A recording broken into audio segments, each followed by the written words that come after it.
ಯೇಸು ಕ್ರಿಸ್ತ ಮಹಾರಾಜಕ್ಕೂ ಜಯ. ದೇವರ ನಾಮಕ್ಕೆ ಮಹಿಮೆ ಉಂಟಾಗಲಿ, ದೇವರ ನಾಮಕ್ಕೆ ಸ್ತೋತ್ರ ಉಂಟಾಗಲಿ. ಆಮೇಲೆ ನನ್ನ ಒಡೆಯನು ರಕ್ಷಕನು ವಿಮೋಚಕನು ಅತಿ ಬೇಗನೆ ಬರಲು ಮೊದಲಿಗೆ ನಾನು ಯೇಸು ನಾವೆಲ್ಲ ನಂದಿಸ್ತಾ ಇದ್ದೇನೆ. ದೇವರು ನಿಮ್ಮನ್ನು ಆಶೀರ್ವಾದ ಮಾಡಲಿ. ಈ ಸಮಯದಲ್ಲಿ ನಮ್ಮ ಬಲಗೈನ ಮೇಲೆ ಕೆತ್ತೋಣ, ವಾಕ್ಯನ ಆರಿಕೆ ಮಾಡೋಣ. ಯೆಹೋವನು ಒಳ್ಳೆಯವನು, ಆತನ ಕೃಪೆಯು ಶಾಶ್ವತವಾಗಿರುವುದು. ಯೆಹೋವನು ಒಳ್ಳೆಯವನು, ಆತನ ಕೃಪೆಯು ಶಾಶ್ವತವಾಗಿರುವುದು. ಯೆಹೋವನು ಒಳ್ಳೆಯವನು, ಆತನ ಕೃಪೆಯು ಶಾಶ್ವತವಾಗಿರುವುದು. ಆಮೇನ್, ಆಮೇನ್, ಆಮೇನ್. ಹಲ್ಲೆಲೂಯಾ. ಈ ಸಮಯದಲ್ಲಿ ನೇರವಾಗಿ ನಾವು ದೇವರ ವಾಕ್ಯದ ಕಡೆ ಹೋಗೋಣ. ದೇವರು ಹೊಸದಾದಂಥ ಒಂದು ತಿಂಗಳಿನಲ್ಲಿ ಕಾಲಿಡುವಂಥ ಸಹಾಯ ಮಾಡಿದ್ದಾನೆ. ಅದಕ್ಕಾಗಿ ನಾವು ದೇವರಿಗೆ ಮೊದಲನೇದಾಗಿ ಕೃತಜ್ಞತೆಯನ್ನು ನಾವು ಸಲ್ಲಿಸುವಂಥವರಾಗೋಣ. ಹಲ್ಲೆಲೂಯಾ. ಕಳೆದ 6 ತಿಂಗಳುಗಳ ಕಾಲ ಅಂದರೆ 2025 ವರ್ಷದಲ್ಲಿ ಅರ್ಧ ವರ್ಷವನ್ನು ದೇವರು ಏನು ಮಾಡಿದ್ದಾನೆ, ದಾಟಿ ಮುಂದೆ ಹೋಗುವ ಹಾಗೆ ತನ್ನ ಕರುಣೆಯನ್ನು, ಕೃಪೆಯನ್ನು, ತನ್ನ ಕಟಾಕ್ಷವನ್ನು ನಮ್ಮೆಲ್ಲರ ಮೇಲೆ ಇರಿಸಿದ್ದಾನೆ. ಹಲ್ಲೆಲೂಯಾ. ಈ ಸಮಯದಲ್ಲಿ ಓದುವಾರ ನಾವು ಧ್ಯಾನ ಮಾಡಿದಂಥ ವಾಕ್ಯ ಯಾವುದಾಗಿತ್ತು? ಯಾರಾದ್ರು ನೆನಪು ಮಾಡ್ತೀರಾ? ಓದುವಾರ ಓಕೆ. ಹಲ್ಲೆಲೂಯಾ. ದೇವರು ಆತನು ತನ್ನನ್ನು ಪ್ರೀತಿಸುವವರ ಹಿತಕ್ಕಾಗಿ ಎಲ್ಲ ಕಾರ್ಯಗಳನ್ನು ಏನು ಮಾಡ್ತಾನಂತೆ? ಅನುಕೂಲ ಮಾಡುತ್ತಾನೆ. ಮೊದಲನೇದಾಗಿ ನಾವು ಕರೆಯಲ್ಪಟ್ಟವರಾಗಿದ್ದೇವೆ. ಎರಡನೇದಾಗಿ ನಾವು ಆತನನ್ನು ಪ್ರೀತಿಸುವವರಾಗಿದ್ದೇವೆ. ಮೂರನೇದಾಗಿ ಆತನು ನಮಗೆ ಹಿತವ ಮಾಡಿ ಆತನು ಎಲ್ಲ ಕಾರ್ಯಗಳನ್ನು ಏನು ಮಾಡ್ತಾನೆ? ಅನುಕೂಲ ಮಾಡ್ತಾನೆ. ತನ್ನ ನಂಬಿದಂಥ ಮಕ್ಕಳಿಗೆ ಎಲ್ಲವುಗಳ ವಿಷಯದಲ್ಲಿ ಕೂಡ ಆತನು ಏನು ಮಾಡ್ತಾನೆ? ಒಳ್ಳೆಯದನ್ನೇ ಮಾಡ್ತಾನೆ ಎನ್ನುವಂಥ ಸಂಗತಿಯನ್ನು ನಾವು ಓದುವಾರ ಧ್ಯಾನ ಮಾಡಿದಂಥವರಾಗಿದ್ದೇವೆ. ಪ್ರಿಯರೇ, ಈ ಸಮಯದಲ್ಲಿ ಒಂದು ವಿಶೇಷವಾದಂಥ ಸಂಗತಿಯ ಕಡೆಗೆ ನಾವು ಹೋಗೋಣ. ನಮ್ಮ ದೇವರು ಆತನು ಒಳ್ಳೆಯ ದೇವರಾಗಿದ್ದಾನೆ, ಕೃಪೆಯನ್ನು ತೋರಿಸುವಂಥ ದೇವರಾಗಿದ್ದಾನೆ. ಆತನು ಕರುಣಾಮಯಿಯಾದಂಥ ದೇವರು ಕೂಡ ಆಗಿದ್ದಾನೆ. ಆತನ ಕರುಣೆ ಅದು ಎಷ್ಟೋ ಅಪಾರವಾಗಿರುವಂಥದ್ದು. ಹಲ್ಲೆಲೂಯಾ. Praise lord. ದೇವರ ವಾಕ್ಯ ಹೇಳುತ್ತೆ, ಸತ್ಯವೇದ ಹೇಳುತ್ತೆ, ಆತನು ಕರುಣಿಸುವಂಥ ದೇವರಾಗಿದ್ದಾನೆ. ಆತನು ತನ್ನ ಕರುಣೆಯನ್ನು ನಮ್ಮ ಮೇಲೆ ಯಾವಾಗಲೂ ಇರಿಸುವಂಥ ದೇವರಾಗಿದ್ದಾನೆ. ಪ್ರಿಯರು, ಅದಕ್ಕಾಗಿ ನಾವು ನೋಡ್ತಾ ಇದ್ದೇವೆ, ಸತ್ಯವೇದ ಹೇಳ್ತಾ ಇದೆ, ಯೆಶಾಯನ ಪ್ರವಾದನ ಗ್ರಂಥ 49ನೇ ಅಧ್ಯಾಯ 15ನೇ ವಚನದಲ್ಲಿ ಈ ರೀತಿಯಾಗಿ ನಾವು ನೋಡ್ತಾ ಇದ್ದೇವೆ. ಒಬ್ಬ ಹೆಂಗಸು ತಾನು ಎತ್ತ ಮಗುವಿನ ಮೇಲೆ ಕರುಣೆ ಇಡದೆ ತನ್ನ ಮೊಲೆಕೂಸನ್ನು ಮರೆತಾಳೆ. ಒಂದು ವೇಳೆ ಮರೆತಾಳು, ನಾನಾದರೆ ನಿನ್ನನ್ನು ಮರೆಯೇ ಎಂಬುದಾಗಿ. ಹಲ್ಲೆಲೂಯಾ. ಇಗೋ ನನ್ನ ಅಂಗೈಗಳಲ್ಲಿ ನಿನ್ನನ್ನು ಚಿತ್ರಿಸಿದ್ದೇನೆ, ನಿನ್ನ ಪೌಳಿ ಗೋಡೆಗಳು ಸದಾ ನನ್ನ ಕಣ್ಣೆದುರಿನಲ್ಲಿ ಇವೆ ಎಂಬುದಾಗಿ. ಹಲ್ಲೆಲೂಯಾ. ಮನುಷ್ಯರು ಅವರು ಕರುಣೆ ತೋರಿಸಲಾರದೆ ಹೋಗ್ತಾರೇನು, ಆದರೆ ದೇವರು ಆತನು ಯಾವಾಗಲೂ ಕೂಡ ಕರುಣೆಯನ್ನು ತೋರಿಸುವಂಥ ದೇವರಾಗಿದ್ದಾನೆ. ಹಲ್ಲೆಲೂಯಾ. ಯಾವಾಗಲೂ ಏನು ಮಾಡುವಂಥ ದೇವರಾಗಿದ್ದಾನೆ ರೀ? ಕರುಣೆಯನ್ನು ತೋರಿಸುವ ದೇವರಾಗಿದ್ದಾನೆ. ಆತನ ಕರುಣೆಗೆ ನಿದರ್ಶನವೇ ದೇವರಾಗಿದ್ದಾನೆ. ಪರಿಶುದ್ಧತೆಗೆ ನಿದರ್ಶನವೇ ದೇವರಾಗಿದ್ದಾನೆ. ಆ ಒಂದು ಕೃಪೆಗೆ ನಿದರ್ಶನವೇ ದೇವರಾಗಿದ್ದಾನೆ. ಪ್ರೇಯರ್. ಹಲ್ಲೆಲೂಯಾ. ದೇವರು ಎಷ್ಟು ಕರುಣಾಮಯಿ ಅಂತಂದರೆ, ನಮ್ಮನ್ನು ರಕ್ಷಿಸುವುದಕ್ಕಾಗಿ ತನ್ನ ಪ್ರಾಣವನ್ನು ಕೊಡುವಷ್ಟರ ಮಟ್ಟಿಗೆ ಆತನು ನಮ್ಮನ್ನು ಏನು ಮಾಡಿದಾನ್ರಿ? ಕರುಣಿಸಿದ್ದಾನೆ. ಪ್ರೇಯರೇ, ವಾಕ್ಯ ಹೇಳ್ತಾ ಇದೆ, ಸತ್ಯವೇದ ಹೇಳ್ತಾ ಇದೆ ಸ್ಪಷ್ಟವಾಗಿ. ಏನಂತ ಹೇಳಂತಂದರೆ, ಒಬ್ಬ ಹೆಂಗಸು ಏನಂತೆ? ತನ್ನ ಮಗುವನ್ನು ಮರಿತಾಳೆ. ಹಲ್ಲೆಲೂಯಾ. ತಾನು 9 ತಿಂಗಳು ಎತ್ತು ಹೊತ್ತು ಯಾವ ಮಗುವನ್ನು ಸಾಕಿರ್ತಾಳು, ಆ ಮಗುವನ್ನು ಮರಿತಾಳಂತೆ. ದೇವರು ಮಾತ್ರ ಏನು ಮಾಡಲ್ಲಂತೆ? ಮರೆಯೋದಕ್ಕೆ ಸಾಧ್ಯವೇ ಇಲ್ಲ ಎಂಬುದಾಗಿ ಸತ್ಯವೇದ ನಮಗೆ ಸ್ಪಷ್ಟವಾಗಿ ಹೇಳ್ತಾ ಇದೆ. ಪ್ರೇರ, ಮುಂದೆ ನಾವು ನೋಡುವಾಗ ಪ್ರಲಾಪಗಳ ಪುಸ್ತಕದಲ್ಲಿ ನಾವು ನೋಡ್ತಾ ಇದ್ದೇವೆ, ಸತ್ಯವೇದ ಈ ರೀತಿಯಾಗಿ ಹೇಳುತ್ತೆ. ಏನಂತ ಹೇಳಂತಂದರೆ, ದೇವರು ಕರುಣೆ ನಮ್ಮನ್ನು ಮೊದಲನೇದಾಗಿ ಆತನು ನಮ್ಮನ್ನು ಮರೆಯಲಾರ್ದ ಹಾಗೆ ಬಿಡಲಾರ್ದ ಹಾಗೆ ಮಾಡುತ್ತೆ. ಎರಡನೇದಾಗಿ ದೇವರ ಕರುಣೆ ಏನು ಮಾಡುತ್ತೆ ನಮಗೆ? ಓದಿಕೊಳ್ಳೋಣ ಈ ಸಮಯದಲ್ಲಿ. 3ನೇ ಅಧ್ಯಾಯ ತೆಗೆದಿದ್ದೀರಾ? ಓದ್ರಿ. ನಾವು ಉಳಿದಿರುವುದು ಯೆಹೋವನ ಕರುಣೆ. ಹಲ್ಲೆಲೂಯಾ. ಮತ್ತೆ ಅಲ್ಲಿ ಇನ್ನೊಂದು ವಚನವನ್ನು ನಾವು ನೋಡ್ತಾ ಇದ್ದೇವೆ, 21ನೇ ವಚನದಲ್ಲಿ, ಹೀಗಿರಲು ನಾನು ನಿನ್ನ ಕರುಣೆಯನ್ನು ನೆನಪಿಗೆ ತಂದುಕೊಳ್ಳುತ್ತೇನೆ, ಅದರಿಂದ ನನಗೆ ನಿರೀಕ್ಷೆ ಉಂಟಾಗುತ್ತದೆ ಎಂಬುದಾಗಿ. ಹಲ್ಲೆಲೂಯಾ. Praise Lord. ಇಲ್ಲಿ ದೇವರ ವಾಕ್ಯದಲ್ಲಿ ನಾವು ನೋಡ್ತಾ ಇದ್ದೇವೆ ಪ್ರಿಯರೇ, ದೇವರು ಕರುಣಾಮಯಿ ಆಗಿದ್ದಾನೆ, ದೇವರು ಕನಿಕರವುಳ್ಳ ದೇವರಾಗಿದ್ದಾನೆ ಎಂಬುದಾಗಿ ಗ್ರಹಿಸಿಕೊಂಡ ಭಕ್ತನು ತನ್ನ ಪ್ರಲಾಪದ ದಿವಸಗಳಲ್ಲಿ, ತನಗೆ ಬಂದೊದಗಿರತಕ್ಕಂಥ ಕಷ್ಟದ ದಿವಸಗಳಲ್ಲಿ, ಸಮಸ್ಯೆಗಳ ದಿವಸಗಳಲ್ಲಿ ಆತನು ದೇವರ ಕರುಣೆಯನ್ನು ನೆನಪಿಗೆ ತಂದುಕೊಳ್ಳುವಾಗ ಆತನಿಗೆ ಖಂಡಿತವಾಗಿಯೂ ಕೂಡ ನಿರೀಕ್ಷೆ ಎನ್ನುವಂಥದ್ದು ಹುಟ್ಟುತ್ತಾ ಇದೆ. ನನ್ನ ದೇವರು ನನ್ನನ್ನು ಕೈ ಬಿಡೋದಿಲ್ಲ, ನನ್ನ ದೇವರು ನನ್ನನ್ನು ಮರೆಯೋದಿಲ್ಲ. ಆತನ ಕರುಣೆ ನನ್ನ ಜೀವಿತದಲ್ಲಿ ಬರುವಾಗ, ಆತನು ತನ್ನ ಕರುಣೆಯಿಂದ ನನ್ನನ್ನು ನೋಡುವಾಗ, ನನ್ನ ಕೂಗನ್ನು ಆತನು ಕೇಳುವಾಗ ಖಂಡಿತವಾಗಿ ಅದರಿಂದ ನನಗೆ ಬಿಡಿಸ್ತಾನೆ. ನನ್ನ ಆಯುಷ್ಯವನ್ನು ಆತನು ಹೆಚ್ಚಿಸ್ತಾನೆ, ನನ್ನನ್ನು ಉಳಿಯುವ ಹಾಗೆ ಮಾಡ್ತಾನೆ. ಪ್ರಾಣ ಅಪಾಯವಾಗುವಂಥ ನಷ್ಟಗಳು, ಕಷ್ಟಗಳು, ನೋವುಗಳು, ತೊಂದರೆಗಳು ಏನೆಲ್ಲ ಸಂಭವಿಸಿದಾಗಲೂ ಕೂಡ ದೇವರು ತನ್ನ ಕರುಣೆಯಿಂದ ನಮ್ಮನ್ನು ಏನು ಮಾಡ್ತಾ ಇದ್ದಾನೆ, ಬದುಕಿಸ್ತಾ ಬಂದಿದ್ದಾನೆ. ಅದಕ್ಕಾಗಿ ನಾವು ನೋಡ್ತಾ ಇದ್ದೇವೆ, ಆತನ ಕೃಪಾವರಗಳು ನಿಂತು ಹೋಗೋದಿಲ್ಲ. ನಾವು ಉಳಿದಿರುವುದು ಯಾವುದಕ್ಕಾಗಿ ಅಂತ ಹೇಳ್ತಾ ಇದ್ದೇವೆ ವಾಕ್ಯ, ಯೆಹೋವನ ಕರುಣೆ. Hallelujah, praise. ನಾವು ನೋಡ್ತಾ ಇದ್ದೇವೆ ಪ್ರೇರ, ದೇವರ ಕರುಣೆ ನಮ್ಮನ್ನು ಬದುಕಿಸುವಂಥದ್ದಾಗಿದೆ. ಹಲ್ಲೆಲೂಯಾ, ದೇವರ ಕರುಣೆ ತೋರಿಸಿದ ನಿನೆವೆ ಪಟ್ಟಣದಲ್ಲಿರ್ತಕ್ಕಂಥ ಆ ಜನರ ಮೇಲೆ, ಆ ಜನರು ದುಷ್ಟರು, ಪಾಪಿಷ್ಠರು, ಕೋಪಿಷ್ಠರು, ಭಯಂಕರವಾದಂಥ ಲೋಕದ ಕಾರ್ಯಗಳನ್ನು ಮಾಡುವವರು ಆಗಿದ್ದಾಗಲೂ ಕೂಡ ಅವರ ಮೇಲೆ ದೇವರು ಏನು ಮಾಡ್ತಾ ಇದ್ದಾನೆ, ಕರುಣೆಯನ್ನು ತೋರಿಸ್ತಾ ಇದ್ದಾನೆ. ಸತ್ಯವೇದ ಹೇಳ್ತಾ ಇದೆ, ನೀನು ಕೇವಲ ಸೋರೆ ಆ ಒಂದು ಗಿಡದಕ್ಕೋಸ್ಕರವಾಗಿ, ಅದರ ನೆರಳಿಗೋಸ್ಕರವಾಗಿ ನೀನು ಇಷ್ಟು ಪರಿತಾಪ ಪಡ್ತಾ ಇದೀಯಾ, ಯೋನನೇ, ನಾನು 1,20,000 ಜನರನ್ನು ನಾನು ಕರುಣಿಸಬಾರದೆ ಎಂಬುದಾಗಿ 4ನೇ ಅಧ್ಯಾಯದಲ್ಲಿ ಯೋನನ ಪುಸ್ತಕದಲ್ಲಿ ಅದರ ಕುರಿತಾಗಿ ನಾವು ನೋಡ್ತಾ ಇದ್ದೆ. ಅದಕ್ಕಾಗಿ ದೇವರು ವಾಕ್ಯ ಹೇಳ್ತಾ ಇದೆ, ದೇವರು ನಮ್ಮನ್ನು ಉಳಿಸುವಂಥ ದೇವರಾಗಿದ್ದಾನೆ. ಉಳಿಸೋದಕ್ಕೆ ಕಾರಣ ಏನಂತಂದರೆ, ದೇವರು ನಮ್ಮನ್ನು ಏನು ಮಾಡ್ತಾ ಇದ್ದಾನೆ ರೀ, ತನ್ನ ಕರುಣೆಯಿಂದ ಆತನ ಏನು ಮಾಡ್ತಾ ಇದ್ದಾನೆ, ತುಂಬಿಸುವಂಥ ದೇವರಾಗಿದ್ದಾನೆ. ಅದಕ್ಕಾಗಿ ವಾಕ್ಯದಲ್ಲಿ ನಾವು ನೋಡುವಾಗ ದೇವರಿಗೆ ನಮ್ಮಲ್ಲಿಯೂ ಕೂಡ ಕರುಣೆ ಉಳ್ಳವರಾಗಿ ನಾವು ಇರಬೇಕನ್ನುವಂಥದ್ದು ದೇವರ ಒಂದು ಇಷ್ಟ ಚಿತ್ತವಾಗಿದೆ ಪ್ರೇರ. ಅದರ ಸಲುವಾಗಿ ನೋಡ್ರಿ, ಹೋಶೇಯನ ಪ್ರವಾದನೆ ಗ್ರಂಥ 6ನೇ ವಚನದಲ್ಲಿ ನಾವು ನೋಡುವಾಗ ಸತ್ಯವೇದ ಈ ರೀತಿಯಾಗಿ ಹೇಳುತ್ತೆ, ನನಗೆ ಯಜ್ಞವೂ ಬೇಡ, ಕರುಣೆಯೇ ಬೇಕು, ಹೋಮಗಳಿಗಿಂತ ದೇವಜ್ಞಾನವೇ ಇಷ್ಟ ಎಂಬುದಾಗಿ. Hallelujah, praise Lord. ದೇವರು ನಮ್ಮಿಂದ ಕೋರುವಂಥದ್ದೇನ್ರಿ, ಕರುಣೆಯನ್ನು ಕೋರ್ತಾ ಇದ್ದಾನೆ. ದೇವರು ನಮ್ಮನ್ನು ರಕ್ಷಿಸಿದ್ದಾನೆ, ದೇವರು ನಮ್ಮನ್ನು ಕನಿಕರಿಸಿ ಆತನು ತನ್ನ ರಾಜ್ಯದಲ್ಲಿ ಮಕ್ಕಳನ್ನಾಗಿ ನಮ್ಮನ್ನು ಸ್ವೀಕರಿಸಿದ್ದಾನೆ. ಆ ದೇವರು ನಮ್ಮಲ್ಲಿಯೂ ಕೂಡ ಕರುಣೆಯಿಂದ ನಾವು ಜೀವಿಸಬೇಕಂತೇಳಿ ಯೇಸು ಸ್ವಾಮಿ ಕೂಡ ಅನೇಕ ಸಾರಿ ಫರಿಸಾಯರಿಗೆ, ಸದ್ದುಕಾಯರಿಗೆ, ಶಾಸ್ತ್ರಿಗಳಿಗೆ ಆತನು ತಿಳಿಸಿ ಹೇಳಿದ, ಮೊದಲು ದೇವರಿಗೆ ಕರುಣೆ ಎನ್ನುವಂಥದ್ದೇ ಬಹಳ ಮುಖ್ಯ ಎಂಬುದಾಗಿ. ಅಲ್ಲಿ ಅವರು ಯಜ್ಞ ನೈವೇದ್ಯಗಳನ್ನು ಸಮರ್ಪಣೆ ಮಾಡುವುದಾಗಿ ಅದನ್ನೇ ಮುಖ್ಯ ಎಂಬುದಾಗಿ ಅವರು ಗ್ರಹಿಸಿಕೊಂಡಿದ್ರು. ಓದ್ತಿರೋ ಒಂದು ಸಾರಿ ಮತ್ತಾಯನ ಬರೆದ ಸುವಾರ್ತೆ 9ನೇ ಅಧ್ಯಾಯ 13ನೇ ವಚನದಲ್ಲಿ ಸ್ವಾಮಿಯವರು ಹೇಳಿದಂಥ ಮಾತು. ಮತ್ತಾಯನ ಬರೆದ ಸುವಾರ್ತೆ 9ನೇ ಅಧ್ಯಾಯ 13ನೇ ವಚನ ಹತ್ತಿರ,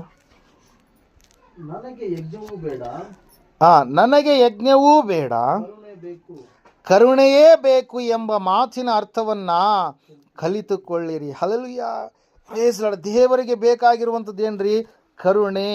ದೇವರು ತಾನು ಕರುಣೆಯುಳ್ಳವನಾಗಿರುವ ಪ್ರಕಾರ ಜನರ ಆತನ ಮಕ್ಕಳಾಗಿರ್ತಕ್ಕಂಥ ನಾವು ಕರುಣೆಯುಳ್ಳವರಾಗಿ ಇರಬೇಕಂತೇಳಿ ಆತನ ಏನು ಮಾಡಿದ್ದಾನೆ, ಇಷ್ಟಪಟ್ಟಂಥ ದೇವರಾಗಿದ್ದಾನೆ ಪ್ರೇರ. ಅರಸಲಿಗೆ ನಾವು ನೋಡ್ತಾ ಇದ್ದಾವೆ, ಕರುಣೆಯುಳ್ಳವರು ಧನ್ಯರು, ಅವರು ಕರುಣೆಯನ್ನು ಹೊಂದುವರು ಎಂಬುದಾಗಿ ಆತನು 5ನೇ ಅಧ್ಯಾಯ ಮತ್ತಾಯನ ಬರೆದ ಸುವಾರ್ತೆ 7ನೇ ವಚನದಲ್ಲಿ ಏನು ಮಾಡಿದ್ದಾನೆ, ಸ್ವಾಮಿಯವರು ಹೇಳಿದ್ದಾರೆ ಪ್ರೇರೆ. ಕರುಣೆ ಎನ್ನುವಂಥದ್ದು ಬಹಳ ಪ್ರಾಮುಖ್ಯತೆ ಪಡೆದಿರತಕ್ಕಂಥ ಒಂದು ಸಂಗತಿ ಎಂಬುದಾಗಿ ಸತ್ಯವೇದದಲ್ಲಿ ನಾವು ನೋಡ್ತಾ ಇದ್ದೇವೆ. ನಮ್ಮ ದೇವರೇ ಕರುಣಾಮಯಿಯಾದಂಥ ದೇವರು, ಆತನು ಕನಿಕರವುಳ್ಳಂಥ ದೇವರು, ಆತನು ನಮ್ಮನ್ನು ರಕ್ಷಿಸುವುದಕ್ಕಾಗಿ ತನ್ನ ಕರುಣೆಯ ಮೂಲಕವಾಗಿ ನಮ್ಮನ್ನು ಕರೆದಂಥ ದೇವರಾಗಿದ್ದಾನೆ. ಅದಕ್ಕಾಗಿ ನಾವು ನೋಡ್ತಾ ಇದ್ದೇವೆ, ಸತ್ಯವೇದ ಹೇಳ್ತಾ ಇದೆ ಸ್ಪಷ್ಟವಾಗಿ, ಆತನು ಹೇಳಿದಿರತಕ್ಕಂಥ ಅನೇಕ ಉಪಮಾನಗಳಲ್ಲಿ ದೇವರ ಒಂದು ಕರುಣೆ ಎನ್ನುವಂಥದ್ದು ಹೆಚ್ಚಾಗಿ ನಮಗೇನು ಮಾಡ್ತಾ ಇದೆ, ಅಲ್ಲಿ ಕಾಣಸಿಗುವಂಥದ್ದಾಗಿದೆ ಪ್ರೇಯರ್. Hallelujah, praise Lord. ದೇವರು ಕರುಣಾಮಯಿಯಾಗಿದೆ. ಒಂದು ಸಾರಿ ಸೌಲನು ತಾನು ಪತ್ರಿಕೆ ಬರೆಯುವಂಥ ಸಮಯದಲ್ಲಿ ಒಂದು ಸಾರಿ ಹೇಳ್ತಾನೆ, ಓದ್ಕೊಳ್ಳೋಣ ಆ ವಚನವನ್ನು ಈ ಸಮಯದಲ್ಲಿ. ಪತ್ರಿಕೆಗಳನ್ನು ತೆಗೆದುಕೊಳ್ಳುವ ಸಮಯದಲ್ಲಿ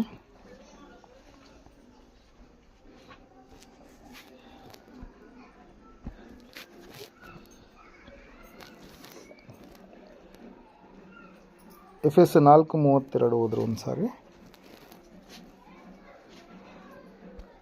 ಅದೇ ರೀತಿಯಾಗಿ 1ನೇ ತಿಮೋಥಿ 1ನೇ ಅಧ್ಯಾಯ 12-13ನೇ ವಚನ ಇದು ಹೋದ್ರೆ. 1ನೇ ತಿಮೋಥಿ 1ನೇ ಅಧ್ಯಾಯ 12-13. ಈ ಸುವಾರ್ತೆಯ ಸೇವೆಯು ನನಗೆ ಕೊಡಲ್ಪಟ್ಟಿತು, ನನಗೆ ಬಲವನ್ನು ದಯಪಾಲಿಸಿದವನು ನಮ್ಮ ಕರ್ತನಾದ ಯೇಸು ಕ್ರಿಸ್ತನೇ. ಅಲ್ಲಿ ಹೇಳ್ತಾನೆ ತನ್ನ ಜೀವಿತದ ಕುರಿತಾಗಿ, ಮೊದಲು ದೂಷಕನು, ಹಿಂಸಕನು, ಬಲಾತ್ಕಾರಿಯು ಆಗಿದ್ದ ನನ್ನನ್ನು ಆತನು ನಂಬಿಗಸ್ತನೆಂದು ಎಣಿಸಿ ತನ್ನ ಸೇವೆಗೆ ನೇಮಿಸಿಕೊಂಡದ್ದಕ್ಕಾಗಿ ನಾನು ಆತನಿಗೆ ಸ್ತೋತ್ರ ಸಲ್ಲಿಸುತ್ತೇನೆ. ನಾನು ಅವಿಶ್ವಾಸಿಯಾಗಿ ತಿಳಿಯದೆ ಹಾಗೆ ಮಾಡಿದ್ದರಿಂದ ನನ್ನ ಮೇಲೆ ಕರುಣೆ ಉಂಟಾಯಿತು ಎಂಬುದಾಗಿ. ಹಲ್ಲೆಲೂಯಾ. Praise Lord. ಇಲ್ಲಿ ನಾವು ನೋಡ್ತಾ ಇದ್ದೇವೆ, ದೇವರು ವಾಕ್ಯ ಹೇಳ್ತದೆ, ಸತ್ಯವೇದ ಹೇಳ್ತಾ ಇದೆ, ದೇವರು ನಮ್ಮನ್ನ ಕರುಣಿಸುವಂಥ ದೇವರಾಗಿದ್ದಾನೆ. ತನ್ನ ಕರುಣೆಯನ್ನು ನಮ್ಮ ಮೇಲೆ ತೋರಿಸುವಂಥ ದೇವರಾಗಿದ್ದಾನೆ. ದೇವರು ವಾಕ್ಯ ಹೇಳ್ತಾ ಇದೆ, ಆತನು ಯಾರಂತೆ, ಸೌಲನ್ನು ಪೌಲನ್ನಾಗಿ ಬದಲಾವಣೆ ಆಗೋದಕ್ಕಿಂತ ಮುಂಚಿತವಾಗಿ ಆತನೇ ಎಂತಹ ವ್ಯಕ್ತಿಯಾಗಿದ್ದಂತೆ, ದೂಷಣೆಯ ಮಾತುಗಳನ್ನು ಮಾತಾಡುವವನು. ಏನು ಮಾಡ್ತಾ ಇದ್ದಂತೆ? ದೂಷಣೆ ಮಾತುಗಳನ್ನು ಮಾತಾಡ್ತಾ ಇದ್ದ. ಹಲ್ಲೆಲೂಯಾ.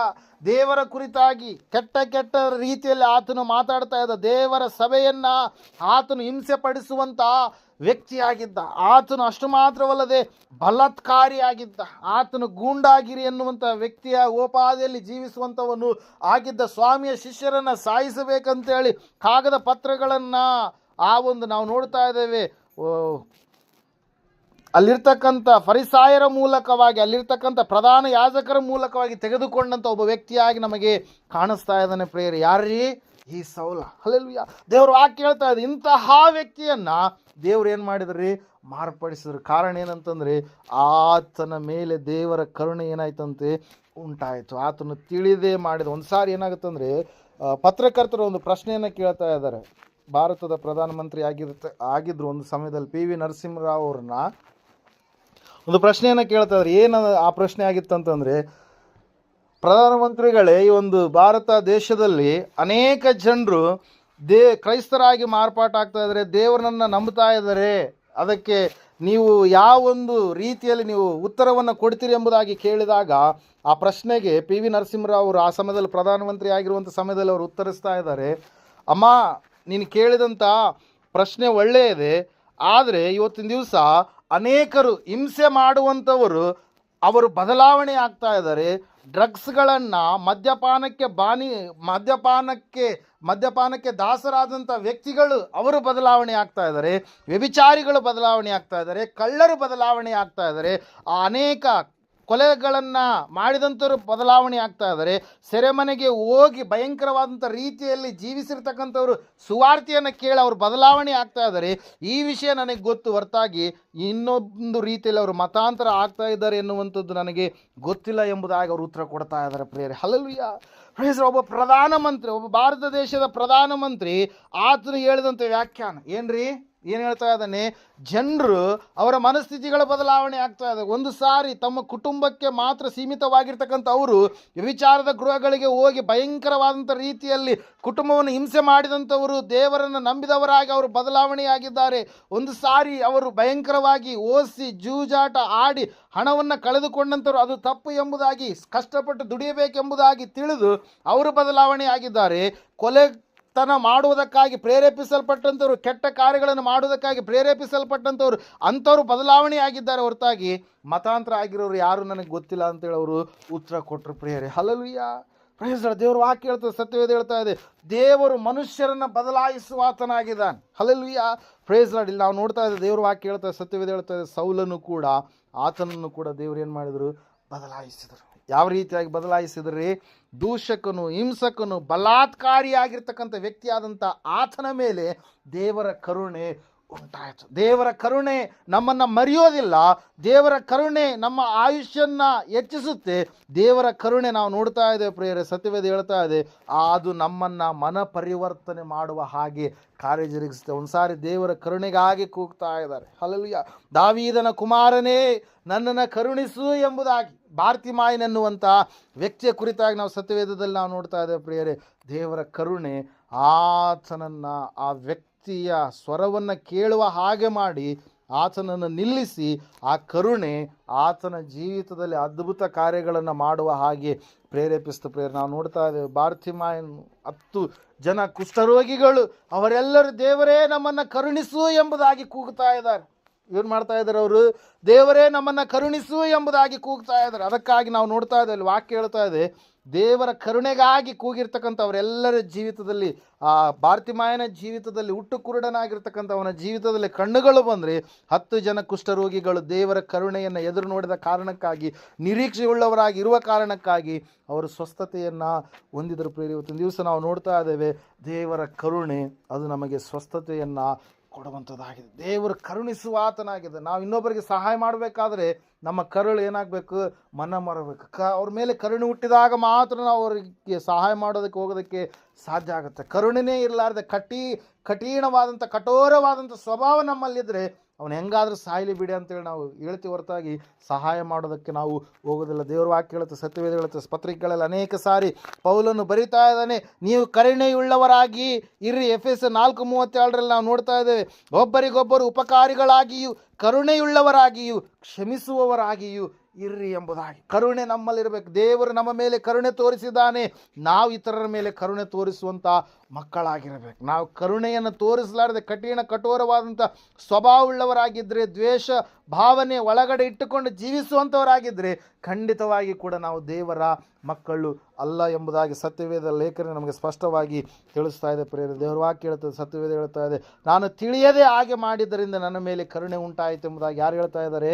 ಪೌಲನು ಹೇಳ್ತಾ ಇದ್ದಾನೆ. ಪ್ರಿಯರೇ, ಈ ಸಮಯದಲ್ಲಿ ನಾವು ನೋಡ್ತಾ ಇದ್ದೇವೆ, ಆತನ ಮಕ್ಕಳಾದಂಥ ನಾವು, ದೇವರ ಕರುಣೆಯನ್ನು ಹೊಂದಿರತಕ್ಕಂಥ ನಾವು ಇತರರಿಗೂ ಕೂಡ ಕರುಣೆಯನ್ನು ತೋರಿಸುವವರಾಗಿ ಇರಬೇಕು. ಯಾಕೋಬನ ಪತ್ರಿಕೆಯಲ್ಲಿ ಅಂದ್ಕೊಳ್ತೀನಿ, ಒಂದು ಮಾತಿರುತ್ತೆ ಪ್ರಿಯರೇ, ಏನಂತಂದರೆ ಕರುಣೆಯು ನ್ಯಾಯ ತೀರ್ಮಾನವನ್ನು ಗೆದ್ದು ಬೀಗುತ್ತದೆ ಎಂಬುದಾಗಿ. ಒಂದು ಸಾರಿ ಓದಿಕೊಳ್ಳೋಣ,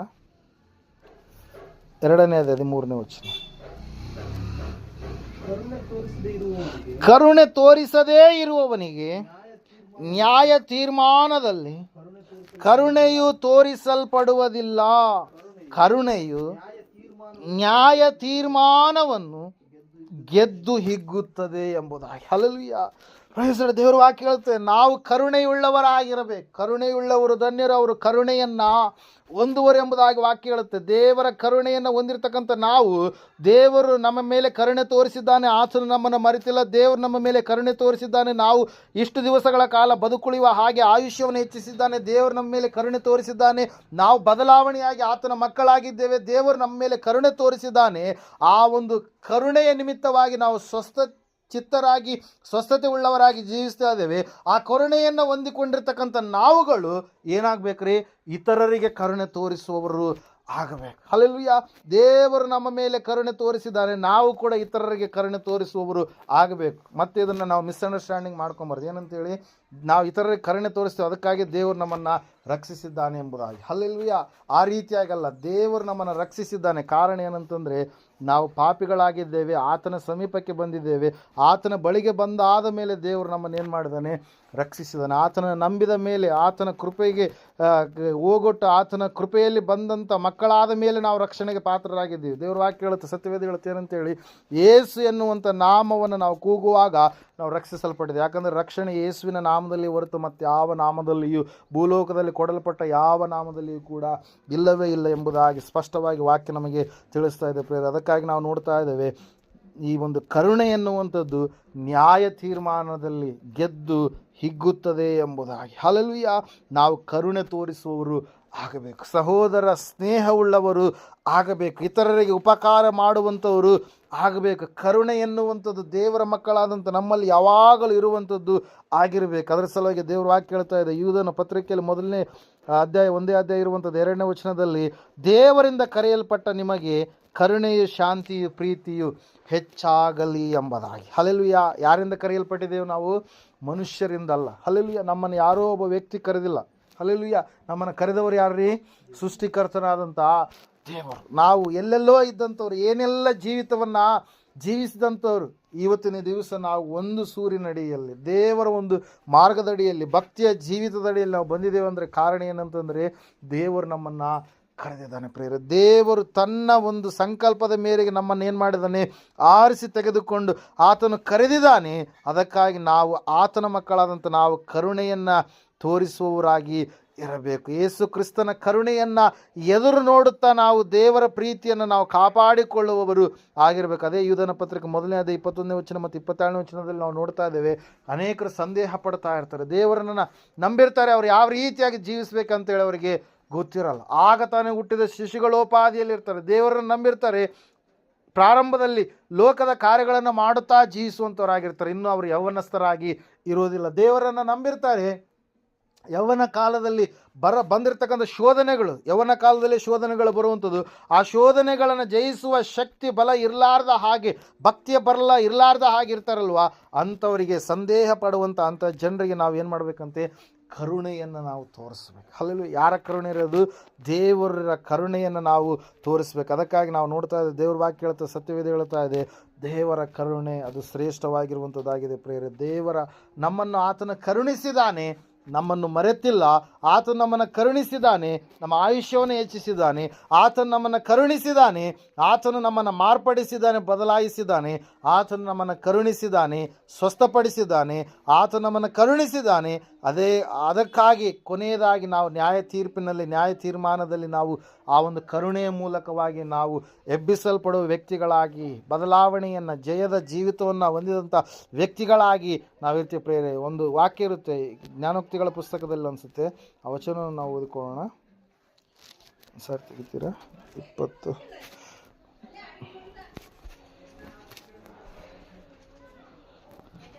28ನೇ ಅಧ್ಯಾಯ 13ನೇ ವಚನ.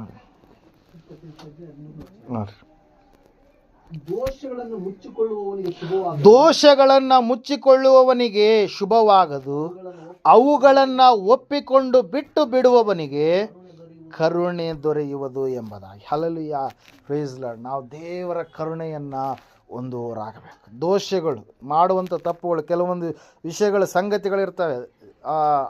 ಅಲ್ಲಿ ನಾವು ನೋಡ್ತಾ ಇದ್ದೆ, ಪ್ರಾರಂಭದಲ್ಲಿ ಏದೇನು ತೋಟದಲ್ಲಿ ಅವರು ತಪ್ಪು ಮಾಡಿ ಏನು ಮಾಡಿದ್ರಂತೆ, ಮರದ ಹಿಂದೆ ಹೋಗಿ ಏನು ಮಾಡಿದ್ರು, ಅವರು ಬಚ್ಚಿಟ್ಕೊಂಡ್ರು. ಹಲ್ಲೆಲೂಯಾ. ದೇವರಿಗೆ ಏನು ಗೊತ್ತಾಗಲ್ಲ ಎನ್ನುವಂಥ ರೀತಿಯಲ್ಲಿ ಅವ್ರು ಏನು ಮಾಡ್ತಾ ಇದ್ದಾರೆ, ಅಡಗಿಕೊಳ್ತಾ ಇದ್ದಾರೆ ಪ್ರೇರ್. ಆಕಾನನ್ ಎನ್ನುವಂಥ ವ್ಯಕ್ತಿ, ಆತನು ದೇವರ ವಸ್ತುಗಳನ್ನು ಕದ್ದುಕೊಂಡ. ಯೆಹೋಶುವನ ಗ್ರಂಥದಲ್ಲಿ ನಾವು ನೋಡ್ತಾ ಇದ್ದೀವಿ 7ನೇ ಅಧ್ಯಾಯ 11ರಿಂದ 12 ವಚನಗಳು, 20-21ನೇ ವಚನಲ್ಲಿ ನಾವು ನೋಡುವಾಗ ಅಲ್ಲಿ ವಾಕ್ಯ ಹೇಳ್ತಾ ಇದೆ ಏನಂತೇಳಿ, ದೇವರ ವಸ್ತುಗಳನ್ನು ಆತನು ಕದ್ದುಕೊಂಡ ಕಾರಣಕ್ಕಾಗಿ ಇಸ್ರಾಯೇಲರಿಗೆ ಜಯ ಅಲ್ಲ ಅಪಜಯನೇ ಉಂಟಾಯಿತು ಎಂಬುದಾಗಿ. Hallelujah, praise Lord. ನಾವು ನೋಡ್ತಾ ಇದ್ದೇವೆ ಪ್ರೇರ್, ದೇವರ ವಾಕ್ಯ ಹೇಳುತ್ತೆ, ಸತ್ಯವೇದ ಹೇಳ್ತಾ ಇದೆ, ನಾವು ದೋಷಗಳನ್ನು ಮುಚ್ಚಿಕೊಳ್ಳಬಾರ್ದು. ಆ ಕಾನೂನು ನೆನೆಸಿದ, ಆದಾಮ ಅವಳು ನೆನೆಸಿದ್ರು, ನಮ್ಮನ್ನು ಯಾರು ನೋಡೋದಿಲ್ಲ ಎಂಬುದಾಗಿ. ಆದರೆ ದೇವರಿಗೆ ಮರೆಯಾಗಿರುವಂಥದ್ದು ಯಾವುದಿಲ್ಲ. ಕತ್ತಲೆಯಲ್ಲಿರುವಂಥದ್ದು ಕೂಡ ಅದು ದೇವರಿಗೆ ಏನಾಗಿದೆ ರೀ, ಖಂಡಿತವಾಗಿ ಗೋಚರವಾಗಿರುವಂಥದ್ದಾಗಿದೆ. ಅದಕ್ಕಾಗಿ ನಾವು ನೋಡ್ತಾ ಇದ್ದೇವೆ, ದೇವರಿಗೆ ಯಾವುದು ಕೂಡ ಮುಚ್ಚಿಡೋದಕ್ಕೆ ಸಾಧ್ಯ ಇಲ್ಲ. ಪ್ರಯತ್ನಿಸುವಂಥದ್ದು ಏನಾಗಿದೆ, ದೊಡ್ಡದಾಗಿರ್ತಕ್ಕಂಥ ಒಂದು ಮೂರ್ಖತನವಾಗಿದೆ. ಅದಕ್ಕಾಗಿ ನಾವು ಸಂಪೂರ್ಣವಾಗಿ ಆ ಕೆಟ್ಟದ್ದೇನಾಗಿದೆಯೋ, ಪಾಪ ಏನಾಗಿದೆಯೋ, ಆ ದೋಷಗಳು ಏನಾಗಿದೆಯೋ ಅವುಗಳನ್ನು ಒಪ್ಪಿಕೊಂಡು ಅವುಗಳನ್ನು ಬಿಟ್ಟರೆ, ಅವುಗಳ ಒಂದು ಬಿಟ್ಟ ಕಾರಣಕ್ಕಾಗಿ ದೇವರ ಕರುಣೆಯನ್ನು ನಾವೇನು ಮಾಡೋದಕ್ಕೆ ಸಾಧ್ಯ ಆಗುತ್ತೆ ರೀ, ಹೊಂದಿಕೊಳ್ಳೋದಕ್ಕೆ ಸಾಧ್ಯ ಆಗುತ್ತೆ ಪ್ರೇಯರ್. ಅದಕ್ಕಾಗಿ ನಾವು ಕರುಣೆಯನ್ನು ಎದುರು ನೋಡುವವರಾಗೋಣ. ಕರುಣೆಯನ್ನು ನೆನಪಿಗೆ ತಂದುಕೊಂಡು ನಾವು ನಿರೀಕ್ಷೆ ಉಳ್ಳವರಾಗಿ ಜೀವಿಸುವಂಥ ವ್ಯಕ್ತಿಗಳಾಗೋಣ ಪ್ರೇಯರ್. ಅದಕ್ಕಾಗಿ ದೇವರ ಕರುಣೆಯನ್ನು ಅನೇಕ ಭಕ್ತರವರು ಎದುರು ನೋಡಿದರು, ಅವರು ಏಳಿಗೆ ಆದರು, ಅವರು ಎದುರು ನೋಡಿದರು, ಅವರ ಸ್ವಸ್ಥತೆಯನ್ನು ಹೊಂದಿದರು, ಅವರು ಎದುರು ನೋಡಿದರು, ಅವರ ಜೀವಿತ ಬದಲಾವಣೆ ಆಯಿತು. ಅವರು ಎದುರು ನೋಡಿದರು, ಅವರು ದೋಷಗಳನ್ನು ಮುಚ್ಚಿಕೊಂಡಂಥ ಕೆಲವರಿಗೆ ಶಾಪಗಳು ಪ್ರಾಪ್ತಿಯಾದವು. ದೋಷಗಳನ್ನು ಮುಚ್ಚಿಕೊಂಡಿರ್ತಕ್ಕಂಥ ಆದಾಮ ಅವ್ವ ಆ ಒಂದು ಏದೇನು ತೋಟದಿಂದ ಹೊರಗಡೆ ಹಾಕಲ್ಪಟ್ಟರು. ದೋಷಗಳನ್ನು ಮುಚ್ಚಿಕೊಂಡಿರ್ತಕ್ಕಂಥ ಆಕಾನ, ಅವನ ಒಂದು ಸಂತತಿ ಎಲ್ಲವೂ ಕೂಡ, ಆತನ ಕುಟುಂಬವೆಲ್ಲವನ್ನು ಕೂಡ ಒಂದು ತಗ್ಗಿನಲ್ಲಿ ಹಾಕಿ ಕಲ್ಲುಗಳನ್ನು ಹೊಡೆದು ಬೆಂಕಿ ಹಾಕಿ ಸುಟ್ಟರು ಎಂಬುದಾಗಿ ನಾವು ನೋಡ್ತಾ ಇದ್ದೇವೆ. ಅದೇ 7ನೇ ಅಧ್ಯಾಯದಲ್ಲಿ ಯೆಹೋಶುವನ ಗ್ರಂಥ ಪುಸ್ತಕದಲ್ಲಿ ಪ್ರೇಯರ್. ಅದಕ್ಕಾಗಿ ನಾವು ದೋಷಗಳನ್ನು ಮುಚ್ಚಿಕೊಳ್ಳುವಂಥದ್ದು ಬೇಡ. ತಪ್ಪುಗಳು ಏನಾಗಿದ್ದಾವೋ ಅವುಗಳನ್ನು ಸಂಪೂರ್ಣವಾಗಿ ದೇವರ ಸನ್ನಿಧಾನದಲ್ಲಿ, ದೇವರ ಸಮಕ್ಷಮದಲ್ಲಿ ಒಪ್ಪಿಕೊಂಡು ಬಿಟ್ಟು ಬಿಡೋಣ. ದೇವರ ಕರುಣೆಯನ್ನು ನಾವು ಎದುರು ನೋಡೋಣ. ಕೀರ್ತನೆಯಲ್ಲಿ ಒಂದು ಮಾತಿರುತ್ತೆ, ಈ ಸಮಯದಲ್ಲಿ ಕೊನೆಯದಾಗಿ ನಾವು ಓದಿಕೊಳ್ಳೋಣ. ಕೀರ್ತನೆಯಲ್ಲಿ ಒಂದು ಮಾತು, 40ನೇ ಕೀರ್ತನೆ 11ನೇ ವಚನ, 119ನೇ ಕೀರ್ತನೆ 77ನೇ ವಚನ ಕೊನೆಯದಾಗಿ. ಯೆಹೋವನೇ, ನೀನಂತೂ ನಿನ್ನ ಕರುಣೆಯನ್ನ ನನ್ನಿಂದ ಅಗಲಿಸಬೇಡ. 119-77ರಲ್ಲಿ ನಾವು ನೋಡ್ತಾ ಇದ್ದೇವೆ, ನಾನು ಬದುಕುವಂತೆ ನಿನ್ನ ಕರುಣೆಯು ನನಗೆ ದೊರೆಯಲಿ ಎಂಬುದಾಗಿ. ನೋಡ್ರಿ, ದೇವರ ಒಂದು ಕರುಣೆಯ ಶ್ರೇಷ್ಠತೆ ಕುರಿತ ಕೀರ್ತನೆಗಾರನು ಎಷ್ಟು ಸ್ಪಷ್ಟವಾಗಿ ಹೇಳ್ತಾ ಇದ್ದಾನೆ. ದೇವರೇ, ನಿನ್ನ ಕರುಣೆ ನನ್ನಿಂದ ಅಗಲಿ ಹೋಗಬಾರ್ದು. ನೀನು ಕರುಣೆಯುಳ್ಳಂಥ ದೇವರು, ನೀನು ಮನಮರುಗುವಂಥ ದೇವರು, ನೀನು ಹೊತ್ತು ಸಾಕಿ ಸಲಹುವಂಥ ದೇವರು, ನೀನು ಇನ್ನೊಬ್ಬರು ನಾಶವಾಗುವುದರಲ್ಲಿ ಸಂತೋಷ ಪಡದ ದೇವರು ಅಲ್ಲ. ಅವರು ಹೇಗಾದರೂ ಮಾಡಿ ಅವರನ್ನು ರಕ್ಷಿಸಬೇಕಂತೇಳಿ ಅವರ ಕುರಿತಾಗಿ ನೀನು ಕರುಣೆಯುಳ್ಳಂಥ ದೇವರು ಒಂದು ವೇಳೆ ದೇವರು ಕಠಿಣವಾದಂಥ ಕ್ರೂರವಾದಂಥ ವ್ಯಕ್ತಿ ಆಗಿದ್ದರೆ ಆತನು ಏನು ಮಾಡ್ತಾ ಇದ್ದಾನೆ, ಎಲ್ಲ ಮನುಷ್ಯರನ್ನು ಸಾಯಿಸಿಬಿಡ್ತಾ ಇದೆ ಪ್ರಿಯರೇ. ಹಲ್ಲೆಲೂಯಾ. ಆದರೆ ವಾಕ್ಯ ಹೇಳ್ತಾ ಇದೆ, ಆತನು ಮನಮರುಗುವಂಥ ದೇವರು. ಪೂರ್ವಕ್ಕೂ ಪಶ್ಚಿಮಕ್ಕೂ ಎಷ್ಟು ದೂರವೋ ಅಷ್ಟು ದೂರ ನಮ್ಮ ಅಪರಾಧ ಪಾಪಗಳನ್ನು ದೂರ ಮಾಡಿದಂಥ ದೇವರು. 103ನೇ ಕೀರ್ತನೆ 17ನೇ ವಚನದಲ್ಲಿ ಅಂದ್ಕೊಳ್ತೀನಿ, ಅಲ್ಲಿ ವಾಕ್ಯ ಹೇಳುತ್ತೆ ಪ್ರಿಯರೇ. ಹಲ್ಲೆಲೂಯಾ. ಅಷ್ಟರ ಮಟ್ಟಿಗೆ ನಮಗೆ ಕರುಣೆಯನ್ನು ತೋರಿಸಿದಂಥ ದೇವರ ಆತನಾಗಿದ್ದಾನೆ ಪ್ರಿಯರೇ. ಅದಕ್ಕಾಗಿ ನಾವು ನೋಡ್ತಾ ಇದ್ದೆ, ಸತ್ಯವೇದ ಹೇಳ್ತಾ ಇದೆ ಸ್ಪಷ್ಟವಾಗಿ ಪ್ರಿಯರೇ, ಆ ದೇವರ ಕರುಣೆಯನ್ನು ನಾವು ನೆನಪಿಗೆ ತಂದುಕೊಂಡು ಜೀವಿಸೋಣ. ಆ ದೇವರ ಕರುಣೆಯನ್ನು ನೆನಪಿಗೆ ತಂದುಕೊಂಡು ಜೀವಿಸುವಾಗ ನಮ್ಮಲ್ಲಿ ನಿರೀಕ್ಷೆ ಹುಟ್ಟುತ್ತೆ. ನನ್ನ ದೇವರು ಕರುಣಾಮಯಿ, ಆತನು ನನ್ನನ್ನು ಕೈ ಬಿಡೋದಿಲ್ಲ. ನನ್ನ ದೇವರು ಕರುಣಾಮಯಿ, ಆತನು ನನ್ನನ್ನು ಬದುಕು ಉಳಿಯುವಂತೆ ಮಾಡ್ತಾನೆ. ನನ್ನ ದೇವರು ಕರುಣಾಮಯಿ, ಆತನು ನನ್ನ ಜೀವಿತದಲ್ಲಿ ಅತಿಶಯ ಕಾರ್ಯಗಳನ್ನು ಜರುಗಿಸ್ತಾನೆ ಎಂಬುದಾಗಿ. ಈ ಸಮಯದಲ್ಲಿ ನಾವೆಲ್ಲರೂ ನಿಂತುಕೊಳ್ಳೋಣ. ಸತ್ಯವೇದ ಹೇಳ್ತಾ ಇದೆ, ಸಹೋದರ ಸಹೋದರಿಯೇ, ದೇವರ ಕರುಣೆಯನ್ನು ನೀವು ನೆನಪಿಗೆ ತಂದುಕೊಳ್ಳಿ. ಪೌಲನು ಕೂಡ ಅನೇಕ ಸಾರಿ ಪತ್ರಿಕೆಗಳಲ್ಲಿ ಬರೀತಾನೆ. ಪೇತ್ರನು ಪತ್ರಿಕೆಯಲ್ಲಿ ಬರೆದಿದ್ದಾನೆ, ದೇವರ ಕರುಣೆಯನ್ನು ನೆನಪಿಗೆ ತಂದುಕೊಂಡು ನಾನು ನಿಮಗೆ ಬರೆಯುವುದೇನೆಂದರೆ ಎಂಬುದಾಗಿ. ಹಲ್ಲೆಲೂಯಾ. ದೇವರು ಕರುಣಾಮಯಿಯಾಗಿದ್ದಾನೆ. ತಂದೆ, ತಾಯಿ, ಬಂಧು ಬಳಗ, ಪೋಷಕರು ಯಾರು ಮಾತಾಡಬಾರ್ದು. ಮನುಷ್ಯರ ಕರುಣೆಗಿಂತ, ಎಲ್ಲರ ಕರುಣೆಗಿಂತ ದೊಡ್ಡ ಕರುಣೆ ಅದು ದೇವರ ಕರುಣೆಯಾಗಿದೆ ಪ್ರಿಯರೇ. ಅದಕ್ಕಾಗಿ ವಾಕ್ಯದಲ್ಲಿ ನಾವು ನೋಡ್ತಾ ಇದ್ದೇವೆ, ಪ್ರಲಾಪದ ಒಂದು ದಿವಸಗಳಲ್ಲಿ, ಸಮಸ್ಯೆಯ ಒಂದು ದಿವಸಗಳಲ್ಲಿ ಪ್ರವಾದಿಯಾಗಿರ್ತಕ್ಕಂಥ ಯೆರೆಮೀಯನು, ಆತನು ದೇವರ ಕರುಣೆಯನ್ನು ನೆನಪಿಗೆ ತಂದುಕೊಂಡು ಆ ಕರುಣೆಯ ನಿಮಿತ್ತವಾಗಿ ನಿರೀಕ್ಷೆ ಉಳ್ಳವನಾಗಿ, ಅಯ್ಯೋ ನಾವು ಉಳಿದಿರುವುದು ಯೆಹೋವನ ಕರುಣೆಯೇ ಹೊರತು ಮತ್ತೇನೂ ಅಲ್ಲ ಎಂಬುದಾಗಿ. ಸಹೋದರ ಸಹೋದರಿ, ಈ ಒಂದು 6 ತಿಂಗಳುಗಳ ಕಾಲ ದೇವರು ನಮ್ಮನ್ನು ಕರುಣಿಸಿ ನಡೆಸಿ, ತನ್ನ ಕೃಪೆಯನ್ನು ತೋರಿಸಿ ನಡೆಸಿ ಕಾದಿರುವಂಥ ದೇವರಾಗಿದ್ದಾನೆ. ಇನ್ನು ಮುಂದೆಯೂ ಕೂಡ ಕಾಯುವಂಥ ದೇವರಾಗಿದ್ದಾನೆ. ಸಮಯದಲ್ಲಿ ಆತನ ಕರುಣೆಯನ್ನು ನಾವು ನೆನಪಿಗೆ ತಂದುಕೊಳ್ಳೋಣ. ಕುಷ್ಠರೋಗಿಗಳು ಕೂಗಿದಾಗ, ಬಾರ್ತಿಮಾಯನು ಕೂಗಿದಾಗ, ಅನೇಕ ಭಕ್ತರು, ಮನುಷ್ಯರೆಲ್ಲರೂ ಕೂಗಿದಾಗ ಆತನು ತನ್ನ ಕರುಣೆಯ ನಿಮಿತ್ತವಾಗಿ ಅವರನ್ನು ಆತನು ರಕ್ಷಿಸಿದ, ಕಾಪಾಡಿದ ಪ್ರಿಯರೇ. ಸಮಯದಲ್ಲಿ ನಾವು ಪ್ರಾರ್ಥನೆ ಮಾಡೋಣ. ದೇವರು ವಾಕ್ಯ ಹೇಳ್ತಾ ಇದೆ, ನನಗೆ ಕರುಣೆಯೇ ಬೇಕು, ಯಜ್ಞವಲ್ಲ. ದೇವರ ಕರುಣೆಯನ್ನು ನೆನಪಿಗೆ ತಂದುಕೊಂಡು ಆ ಕರುಣೆ ನಮ್ಮಲ್ಲಿಯೂ ಕೂಡ ಉಳ್ಳವರಾಗಿ, ನ್ಯಾಯ ತೀರ್ಮಾನದಲ್ಲಿ ಕರುಣೆಯೇ ಗೆದ್ದು ಹಿಗ್ಗುತ್ತದೆ ಎನ್ನುವಂಥ ವಾಕ್ಯದ ಪ್ರಕಾರವಾಗಿ ಇತರರನ್ನು ಕರುಣಿಸುವಂಥ ಮಕ್ಕಳು ನಾವು ಆಗೋಣವಾ.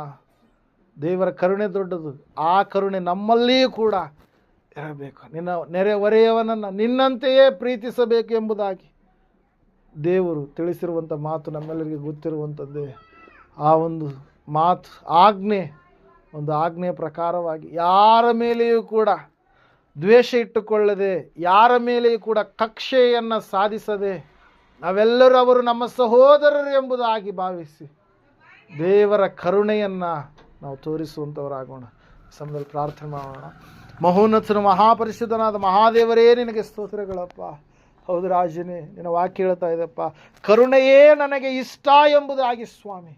ಹೌದು ರಾಜನೇ, ನೀನು ಕರುಣೆಯುಳ್ಳ ದೇವರಾಗಿದ್ದೀಯಪ್ಪ, ನೀನು ಕನಿಕರ ಉಳ್ಳ ದೇವರಾಗಿದ್ದೀಯ. ನಿನಗೆ ಸ್ತೋತ್ರಗಳಯ್ಯ. ನಾವು ಕೂಡ ಕರುಣೆಯುಳ್ಳವರಾಗಿ ಇರಬೇಕು ಎಂಬುದು ನಿನ್ನ ಚಿತ್ತ, ನಿನ್ನ ಇಷ್ಟವಾಗಿದೆ. ಅದಕ್ಕಾಗಿ ಸ್ತೋತ್ರಪ್ಪ. ನೀನು ಕರುಣೆಯುಳ್ಳ ಕಾರಣಕ್ಕಾಗಿ ನಮ್ಮನ್ನು ಮರೆಯಲಿಲ್ಲ ಸ್ವಾಮಿ. ನೀನು ಕರುಣೆಯುಳ್ಳ ಕಾರಣಕ್ಕಾಗಿ ನಮ್ಮನ್ನು ಸ್ವಾಮಿ ನೀನು ಬದುಕು ಉಳಿಯುವಂತೆ ಮಾಡಿದೀಯಪ್ಪ. ನಿನ್ನ ಕರುಣೆಯುಳ್ಳ ಕಾರಣಕ್ಕಾಗಿ ನಮ್ಮನ್ನು ಮಾರ್ಪಡಿಸಿದೀಯ, ಬದಲಾಯಿಸಿದೀಯಪ್ಪ. ನಿನ್ನ ಕರುಣೆಯುಳ್ಳ ಕಾರಣಕ್ಕಾಗಿ ದೇವರೇ ನಮ್ಮನ್ನು ನೀನು ಸ್ವಾಮಿ ಸ್ವಸ್ಥಪಡಿಸಿದ್ದೀಯ, ಕೂಗನ್ನು ಕೇಳಿದೀಯ, ಬಿಡಿಸಿದೀಯ. ಭಯಂಕರವಾದಂಥ ಪರಿಸ್ಥಿತಿಗಳಿಂದ ನೀನು ಕರುಣೆಯುಳ್ಳ ಕಾರಣಕ್ಕಾಗಿಯೇ ಸ್ವಾಮಿ ನಮ್ಮ ಜೀವಿತದಲ್ಲಿ ಸ್ವಾಮಿ ಅತಿಶಯ ಕಾರ್ಯಗಳನ್ನು ನೀನು ಜರುಗಿಸಿದೀಯಪ್ಪ. ಹೌದು ಕರ್ತನೆ, ನಾವೂ ಕೂಡ ಕರುಣೆಯುಳ್ಳವರಾಗಿ ಇರಬೇಕಂತೇಳಿ ಸ್ವಾಮಿ ನೀವು ಹೇಳಿದ್ದೀರಪ್ಪ. ಅದಕ್ಕಾಗಿ ಸ್ತೋತ್ರಗಳಯ್ಯ. ದೇವರೇ, ಆ ನಿನ್ನ ಕರುಣೆ ನಮ್ಮಲ್ಲಿ ಸ್ವಾಮಿ ಪ್ರೀತಿಯ ರಸವಾಗಿ ತುಂಬಿ ತುಳುಕುವಂತೆ ಸಹಾಯ ಮಾಡಿ ನಡೆಸು ಸ್ವಾಮಿ. ಯಾವಾಗಲೂ ನಿನ್ನ ಕರುಣೆ ಸ್ವಾಮಿ ನಮ್ಮಲ್ಲಿ ಇರುವ ಹಾಗೆ ಸಹಾಯ ಮಾಡಪ್ಪ ಕರ್ತನೆ. ನಿನ್ನ ಕರುಣೆಯ ನಿಮಿತ್ತವಾಗಿ ನಾವು ಬಾಳುವಂತೆ, ಬದುಕುವಂತೆ ಸ್ವಾಮಿ, ಭಕ್ತಿಯ ಜೀವಿತವನ್ನು ಕಟ್ಟಿಕೊಳ್ಳುವಂತೆ, ಎಲ್ಲರ ಮೇಲೆಯೂ ಕೂಡ ಕರುಣೆಯುಳ್ಳವರಾಗಿ ಜೀವಿಸಲಿಕ್ಕಾಗುವಂತೆ ಸಹಾಯ ಮಾಡಿ ನಡೆಸಪ್ಪ ದೇವಾ. ನಿನ್ನ ಕರುಣೆ ದೊಡ್ಡದು. ಅದಕ್ಕಾಗಿ ನಿನಗೆ ಅನಂತ ಕೃತಜ್ಞತೆ ಸ್ತೋತ್ರಗಳನ್ನು ಸಲ್ಲಿಸುತ್ತಾ ಸಂಪೂರ್ಣವಾಗಿ ನಮ್ಮ ಭಕ್ತಿಯ ಜೀವಿತದಲ್ಲಿ ಸ್ವಾಮಿ ನಾವು ಕೂಡ ಸ್ವಾಮಿ ಇತರರನ್ನು ಕನಿಕರಿಸುವ ಇತರರ ಮೇಲೆ ಕರುಣೆ ತೋರಿಸುವ, ಇತರರ ಮೇಲೆ ಸಂಪೂರ್ಣವಾಗಿ ಸ್ವಾಮಿ ಸಹಾಯ ಮಾಡುವ ಮನೋಭಾವನೆ ಉಳ್ಳ ವ್ಯಕ್ತಿಗಳಾಗಿ ಜೀವಿಸಲಿಕ್ಕಾಗುವಂತೆ ನೀವು ತಾನು ನಮ್ಮನ್ನು ಅಣಿಗೊಳಿಸಿ ಸಿದ್ಧಪಡಿಸಿ ನಡೆಸ್ತಾ ಬರಬೇಕೆಂಬುದಾಗಿ ದೇವರೇ, ನೀನು ನಮ್ಮ ಮೇಲೆ ಕರುಣೆ ತೋರಿಸಿದ್ದೀಯಾ ಕರ್ತನೆ. ನಾವು ಕೂಡ ಇತರರ ಮೇಲೆ ಕರುಣೆ ತೋರಿಸುವ ಹಾಗೆ ನಮ್ಮ ಭಕ್ತಿಯ ಜೀವಿತ ಇರುವಂತೆ ಸಹಾಯ ಮಾಡಿ ನಡೆಸಬೇಕೆಂಬುದಾಗಿ, ನಾವು ಉಳಿದಿರುವುದು ಯೆಹೋವನ ಕರುಣೆಯೇ ಎನ್ನುವಂಥ ವಾಕ್ಯದ ಉಪಾದಿಯಲ್ಲಿ ಸ್ವಾಮಿ ನಾವು ಕೂಡ ಸ್ವಾಮಿ ಆ ಒಂದು ವಾಕ್ಯಕ್ಕೆ ಕೃತಜ್ಞತೆ ಉಳ್ಳವರಾಗಿ ನೀನು ನಮ್ಮನ್ನು ಉಳಿಸುತ್ತಾ ಬಂದಿರುವಂಥದ್ದು ನಿನ್ನ ಕರುಣೆ ನಿಮಿತ್ತವಾಗಿ ಎಂಬುದಾಗಿ ಗ್ರಹಿಸಿಕೊಂಡು ಭಕ್ತಿಯ ಜೀವಿತದಲ್ಲಿ ನಾವು ಮುಂದೆ ಸಾಗುವ ಹಾಗೆ ನಿನ್ನ ಕರುಣೆಯನ್ನು ನೆನಪಿಗೆ ತಂದುಕೊಂಡು ನಿರೀಕ್ಷೆಯುಳ್ಳವರಾಗಿ ಜೀವಿಸಲಿಕ್ಕೆ ಆಗುವಂತೆ ಸಹಾಯ ಮಾಡಿ ನಡೆಸ್ತಾ ಬರಬೇಕೆಂಬುದಾಗಿ ಅತಿ ಬೇಗನೆ ಬರಲಿರುವ ಯೇಸುವಿನ ನಾಮದಲ್ಲಿ ಪ್ರಾರ್ಥಿಸಿ ಅರ್ಪಿಸಿ ಬೇಡ ಹೊಂದಿದ್ದೇವೆ ಪರಮ ತಂದೆಯೇ, ಆಮೆನ್. ನಮ್ಮ ತಂದೆಯಾದ ದೇವರ ಶಾಶ್ವತವಾದ ಪ್ರೀತಿ, ಕುಮಾರನಾಗಿ ಬಂದರೆ ಯೇಸು ಕ್ರಿಸ್ತನ ಶಾಶ್ವತವಾದ ಕೃಪೆ, ಪರಿಶುದ್ಧಾತ್ಮ ದೇವರ ಶಾಶ್ವತವಾದ ಅನ್ಯತೆ ನಡೆಸುವಿಕೆ, ಅಲಂಕರಿಸುವಿಕೆ, ಬಲಪಡಿಸುವಿಕೆ ಕೂಡಿ ಬಂದ ಇವರ ಸಂಘಗಳಲ್ಲಿ ಸಕಲ ಸದ್ಭಕ್ತರ ಸಂಘ, ಪೂಜೆ ಎಲ್ಲ ಮನುಷ್ಯರ ಸಂಘಗಳಲ್ಲೂ ಸದಾಕಾಲ ನೆಲೆಯಾಗಿರಲಿ ಸ್ವಾಮಿ. ಆಮೆನ್. ಯೇಸು ರಕ್ತಕ್ಕೆ ಜಯ.